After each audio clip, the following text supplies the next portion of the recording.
Assalamu alaikum. Dear viewers, how are you all? I hope you are all well by the grace of Almighty Allah in this situation, COVID-19. Alhamdulillah, I am also well by the grace of Almighty. Dear viewers, you are all welcome on this video online class, and today I am going to discuss about appropriate use of verbs. You know, appropriate use of verb is very important to learn English, and today I would like to discuss about how to identify present perfect tense and future indefinite tense accordingly. So dear viewers, now we can start our discussion on these topics. এখানে rule number 5 এ বলা হয়েছে already, just now, recently, lately, yet, ever, etc refer to present perfect tense.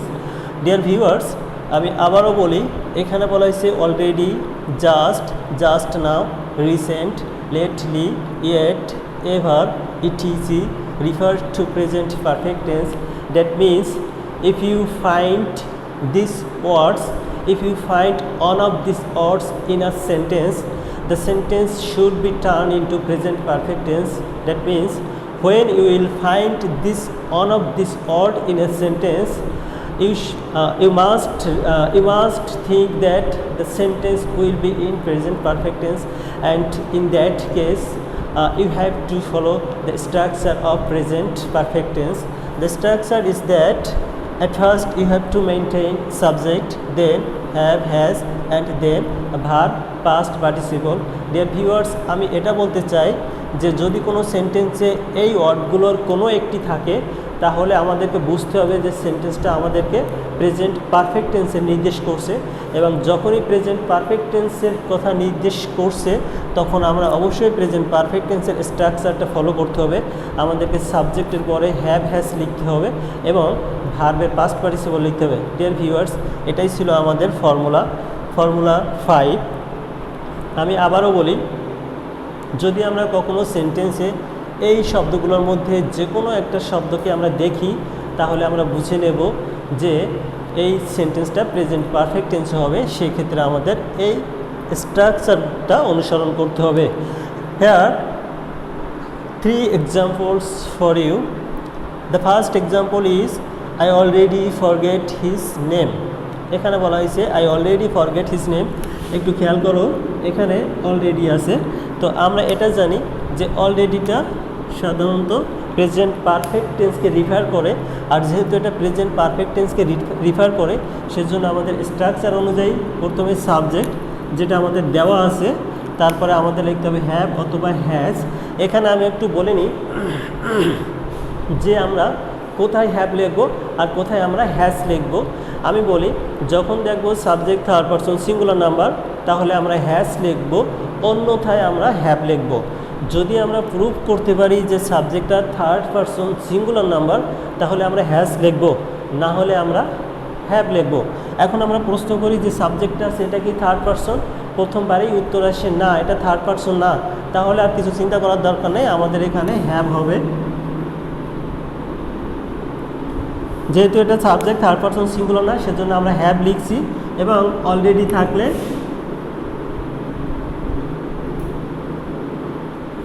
Already যদি সাবজেক্টের পরে ঠিক এরকম অবস্থায় থাকে, সাবজেক্টের পরে ভার্বের আগে, তাহলে আমরা এই হ্যাভ, হ্যাজ লেখার পরে অলরেডিটা লিখে নেব। এরপরে আমরা ভার্বের পাস্ট পার্টিসিপল লিখব, ফর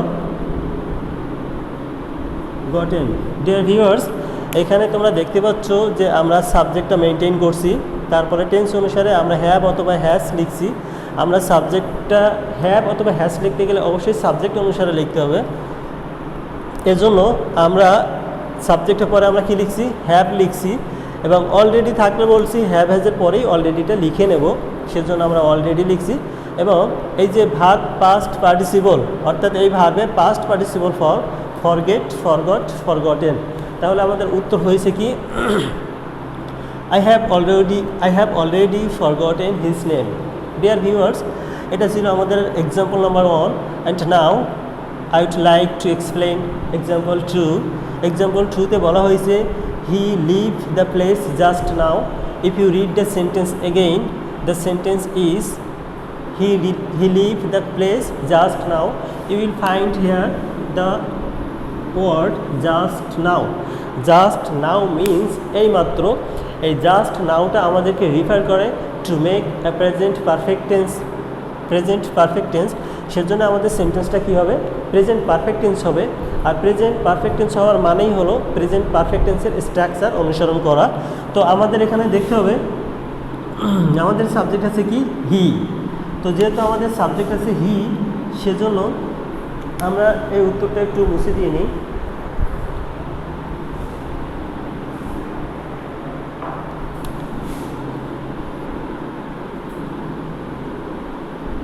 আমরা হ্যাজ লিখলাম। কেন হ্যাজ লিখলাম? কারণ আমাদের সাবজেক্ট আছে থার্ড পারসন সিঙ্গুলার নাম্বার। এবার আমরা একটু বুঝি যে থার্ড পারসন কীভাবে হলো। আমরা জানি আমাদের ফার্স্ট পারসন হলো I, we, second person you, যেটা আমরা সাবজেক্টিভ কেস হিসেবে ব্যবহার করি। এবং এই ফার্স্ট পারসন সেকেন্ড পারসন বাদ দিয়ে যত পারসন আছে, যত সাবজেক্ট আছে, সবই থার্ড পারসনের অধীনে। আর সে কারণে আমাদের হিটা হয়েছে কোন পারসন? Third person. এবং এখন আমাদের দেখতে হবে যে অ্যাকচুয়ালি হিটা থার্ড পারসন তো হলো, এখন এটা সিঙ্গুলার নাকি প্লুরাল। এখন আমরা অর্থ করি হি অর্থ সে।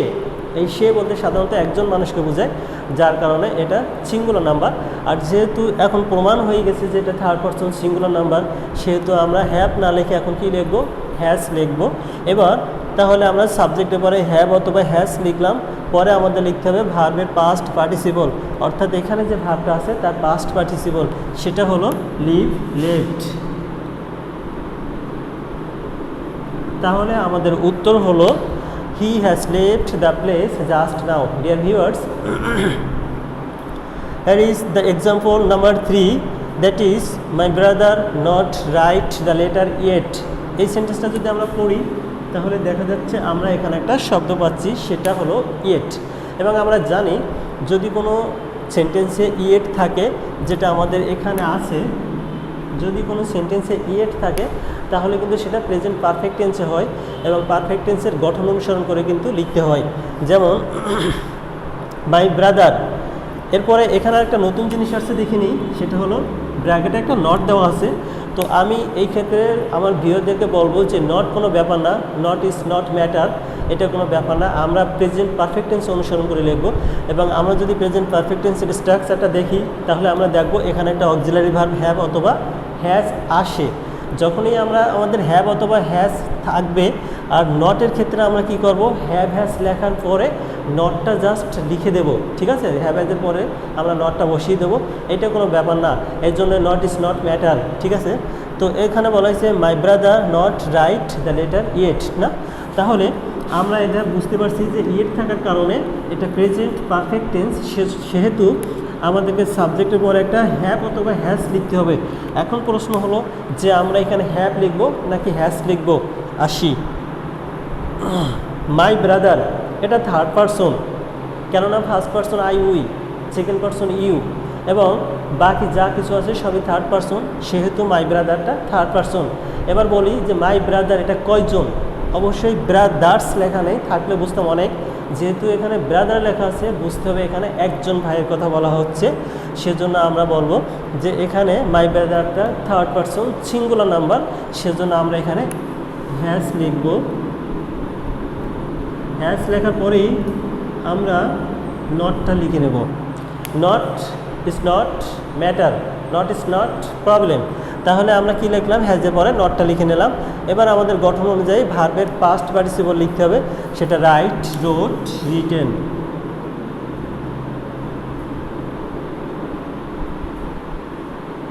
এটা ছিল আমাদের অ্যান্সার। তাহলে আমাদের অ্যান্সার হলো my brother has not retained the letter yet. Dear viewers, these three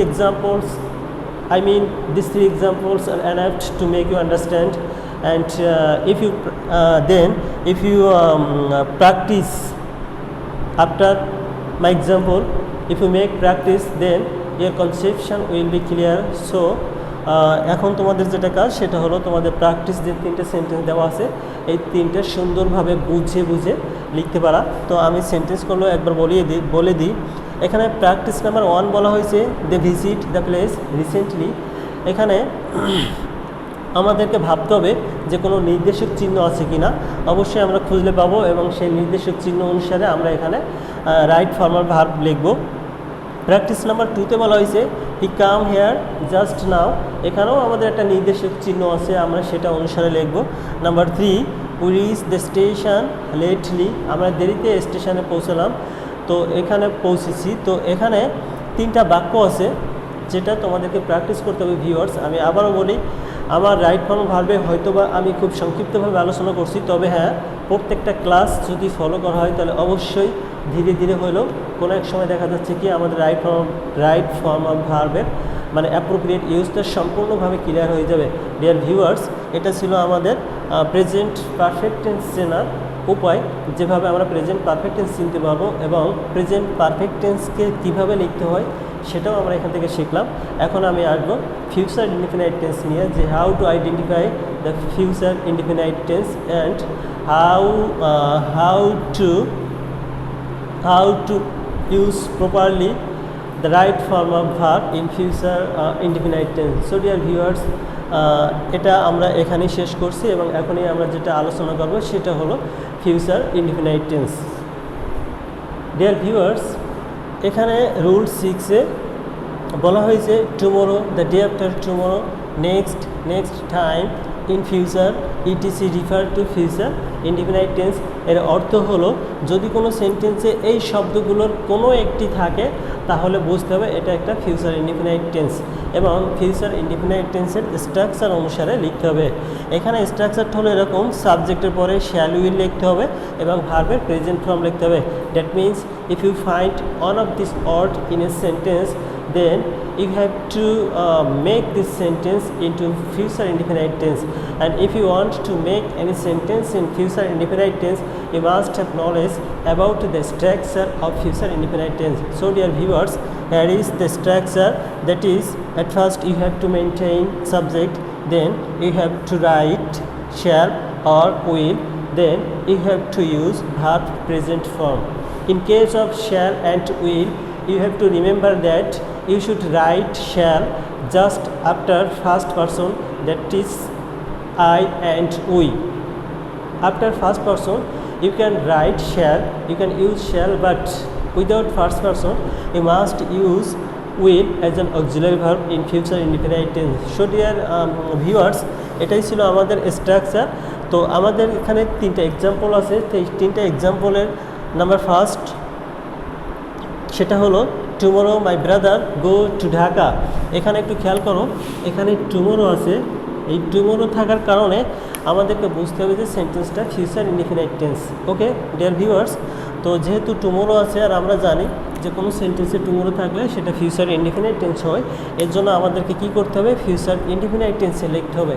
future indefinite টেন্সে লেখার অর্থ হলো সাবজেক্টের পরে একটা শ্যাল উইল লিখতে হবে। ওকে, তাহলে আমরা এখানে দেখিনি আমাদের ভার্ব আছে, এখানে আমাদের সাবজেক্ট আছে মাই ব্রাদার। আমরা মাই ব্রাদারের পরে কি লিখব, শ্যাল লিখব নাকি উইল লিখব? প্রশ্ন। আমি আগেই বলছি যে শ্যাল লিখব শুধুমাত্র আই এবং উই এর পরে, আর বাকি সব জায়গায় আমরা উইল লিখব এবং উইলটা সব জায়গায় লেখা যায়। যদি কারো কনফিউজড থাকো, কেউ যদি শ্যাল হবে নাকি উইল হবে এরকম কনফিউজ থাকলে অবশ্যই আমি তাকে বলবো সে অবশ্যই উইল লিখবা। আর যারা আমরা বুঝি তাদের ক্ষেত্রে তো কোনো সমস্যা নেই, তবুও আমি বারবার বলি ফার্স্ট পারসন হলে আমরা শ্যাল লিখব এবং যদি ফার্স্ট পারসন ছাড়া অন্য কোনো পারসন থাকে তাহলে আমরা অবশ্যই উইল লিখব। যেমন এখানে মাই ব্রাদার আছে, আমার ভাই, এখানে আই নেই অথবা উই নেই, সেজন্য আমরা এখানে শ্যাল লিখব না, আমরা এখানে লিখব উইল। মাই ব্রাদার উইল, এরপরে তাহলে আমরা লিখলাম টুমোরো মাই ব্রাদার উইল। এরপরে বলা হয়েছে ভার্বের প্রেজেন্ট ফর্ম, সেটা হলো go. My brother will go to Dhaka. তাহলে ফিউচার ইনডিফিনাইট টেন্স আমরা কীভাবে বুঝবো? যদি কোনো সেন্টেন্সে টুমোরো থাকে, দ্য ডে আফটার টুমোরো থাকে, নেক্সট টাইম থাকে, ফিউচার থাকে, ইন ফিউচার থাকে, ঠিক আছে, তাহলে আমরা বুঝে নেবো এটা ফিউচার ইনডিফিনাইট টেন্স। এবং ফিউচার ইনডিফিনাইট টেন্স হলে আমরা সাবজেক্টের পর একটা উইল লিখবো, ভার্বের প্রেজেন্ট ফর্মটা লিখে দেবো। ওকে dear viewers, example number 2, we visit the place the next month, পরবর্তী মাস। একটু খেয়াল করো, এখানে কিন্তু নেক্সট টাইম লেখা আছে কিন্তু নেক্সট মান্থ লেখা নাই। তো আমি বলবো আমার ভিউয়ারদেরকে যে নেক্সট টাইম বিভিন্নভাবে হতে পারে, মান্থ হতে পারে, নেক্সট মান্থ হতে পারে, নেক্সট ডে হতে পারে, নেক্সট নাইট হতে পারে, নেক্সট মানডে হতে পারে, নেক্সট ইয়ার হতে পারে। এই নেক্সটের পরে যে কোনো টাইম আসলে আমরা বুঝে নেব এটা ফিউচার ইনডিফিনাইট টেন্সকে রিফার করতেছে। সেজন্য এখানে নেক্সট মান্থ থাকলে আমরা বুঝবো যে এটা future indefinite tense. Okay dear viewers, then the answer will be at first we have to maintain subject, that is we, then we have to use shall or will। যেহেতু এখানে আমাদের সাবজেক্টটা first person আছে, আমরা জানি I এবং we হলো first person এবং ফার্স্ট পারসনের পরে শ্যাল লিখতে হয়, সেজন্য আমরা কি লিখবো? এখানে শ্যাল লিখবো এবং শ্যাল লেখার পরে ভার্বের প্রেজেন্ট ফর্ম লিখতে হয়, আমরা লিখবো ভিজিট। ঠিক আছে, তাহলে কি হলো? We shall visit the place the next month. Okay dear viewers, the next one, he buy a car in future, ভবিষ্যতে সে একটা গাড়ি কিনবে। এখানে দেখো ইন ফিউচার লেখা আছে, তার মানে এই ইন ফিউচার দ্বারা আমরা বুঝে নিচ্ছি যে এটা ফিউচার ইনডিফিনাইট টেন্স। আর যেহেতু এটা ফিউচার ইনডিফিনাইট টেন্স, আমাদেরকে ফিউচার ইনডিফিনাইট টেন্সের স্ট্রাকচার অনুসারে লিখতে হবে। তো আমরা হি এর পরে কী লিখবো? উইল লিখব, আর ওখানে ভার্ব যেটা আছে সেটা প্রেজেন্ট ফর্ম লিখব। তাহলে আমাদের উত্তর হবে he will buy a car in future. Okay viewers, here this 3 examples I think are enough for your understanding, and from these 3 examples I think you will be able to make practice these 3 sentences. Okay dear viewers, সেক্ষেত্রে যেহেতু 3টে example আমাদের complete হয়ে গেছে, এখন আমাদের সময় এসেছে যে আমরা বুঝতে পারছি কিনা সেটা বোঝার জন্য আমাদের 3টে সেন্টেন্স কমপ্লিট করতে হবে। এখানে 3টে সেন্টেন্স দেওয়া আছে। The first practice is I enjoy the match the next night. ঠিক আছে, তাহলে I enjoy the match next night, এখানে আমি কিছু বলবো না। পরের বাক্যটা লেখা আছে we catch fish the day after tomorrow. 3 number বলা হয়েছে he B a doctor in future. Dear viewers, এখানে 3টে প্র্যাকটিস দেওয়া আছে। আমাদের এক্সাম্পলের পাশাপাশি আমাদের প্রথমে ফর্মুলা ডিসকাস করা হয়েছে, তারপর এক্সাম্পল সহকারে বোঝানো হয়েছে, পাশাপাশি 3টে প্র্যাকটিস দিছি। প্র্যাকটিসগুলো না বুঝতে পারলে আবার রিভিউ করতে হবে এক্সাম্পলগুলো, ফর্মুলা অনুসারে এক্সাম্পলগুলো যদি রিভিউ করা হয় তাহলে অবশ্যই প্র্যাকটিসগুলো পাওয়া যাবে। ডিয়ার ভিউয়ার্স, এই পার্টে আজকে এ পর্যন্ত ক্লাস হবে। পরবর্তী ভিডিও দেখার জন্য অবশ্যই আমার এই ভিডিও চ্যানেলে চোখ রাখতে হবে। তো ডিয়ার ভিউয়ার্স, আজকে এই পর্যন্ত, ঠিক আছে। আগামী ক্লাস পর্যন্ত অবশ্যই সবাই ভালো থাকো, সুস্থ থাকো। আল্লাহ হাফেজ।